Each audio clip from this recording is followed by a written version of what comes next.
நண்பர்களே வணக்கம். சம்போ சரவணன். இன்று பல துரோகிகள் அதிமுகவிலிருந்து விலகி பேரசக்தியில் கட்சிகள் இணைஞ்சதாக தகவல் வருது, செய்திகள் வந்துட்டுருக்கு.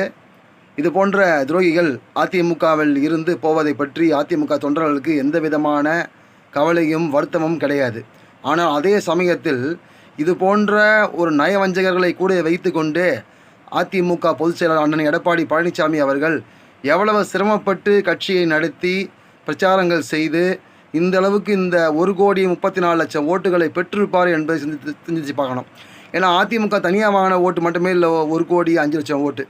அப்போ இந்த அளவுக்கு இந்த வாக்குகளை பெற அந்த மனிதன் எவ்வளவு சிரமப்பட்டிருப்பாருன்னு நம்ம சிந்திச்சு பார்க்கணும். அதிமுக தொண்டர்கள் சிந்திச்சு பார்க்கணும்.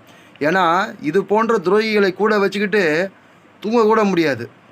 எப்போ களத்துக்கு போடுவான்னு தெரியாது. அந்த மாதிரியான துரோகிகள் இவனுங்களுடைய பதவி வெறிக்கு எந்த கட்சிகளையாவது சென்று பதவியை வாங்கிடணும்னு சொல்லி அந்தளவுக்கு ஒரு கேவலமான ஜென்மங்கள்.